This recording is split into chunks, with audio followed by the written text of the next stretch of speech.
The sound of the doors opening made them turn around. The person they saw in the next moment shocked Wani, while Ryu, although a little surprised, didn't change his face much. In front of them was a girl who had a beautiful appearance and was dressed in elegant clothes, who was looking at them with incomprehension. When Wani laid eyes on Arin, he was practically speechless, and a little shyness crept in. He couldn't help but blurt out how pretty she looked, like an angel come to life, while Ryu was just staring at her, thinking about that angel that he just killed without any reaction. But before either of them could get a word out, this dude dressed in black stepped right in front of Arin. He had a real rude tone, asking the brothers who they were, and he even threw in a snide comment about whether they were her fans. That really got under Ryu's skin, and he got a bit annoyed. So with his arms crossed, he made it clear that they weren't fans and that they'd only just moved into the building today. Meanwhile, Wani was feeling a tad shy. Then Wani, all cheerful, tried to hand over a rice cake as a friendly gesture. But that bodyguard of Arin's wasn't having any of it. He rudely stopped Wani right in the middle of his offering and flat out said they didn't want anything. To top it off, he told the brothers to mind their own business and not bother them. With that,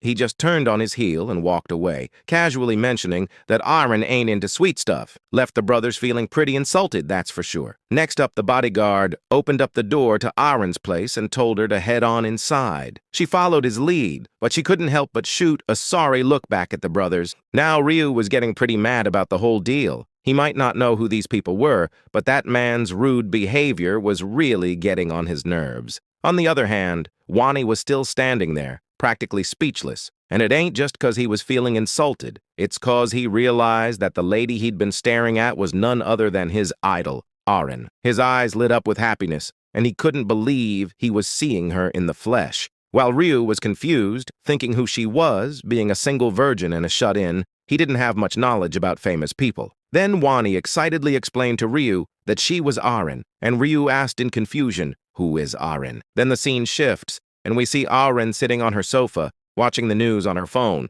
The news is filled with reports about how some famous actors mysteriously died overnight from heart attacks, and she recognizes that some of them were her friends. She feels a growing sense of terror as she wonders what is happening to the world. She places her phone on her bed, still filled with worry and a hint of fear, and starts thinking about how she barely survived this round, all because of her bodyguard. The thought of killing those damn goblins from her own hand is still terrifying her. To lighten the mood, she thinks jokingly that if she had died today, her name might have been in the news. Seeing Arin's worried expression, her bodyguard asks what's on her mind. She initially brushes it off, but the bodyguard sits beside her and gently encourages her to share her thoughts, assuring her that he's always here to listen. With a somber expression, Arin confesses that she's thinking about how drastically the world has changed and how she might die in the next round. Hearing this, the bodyguard reassures her, emphasizing that his job is to protect her and she can rely on him. Arin smiles warmly in response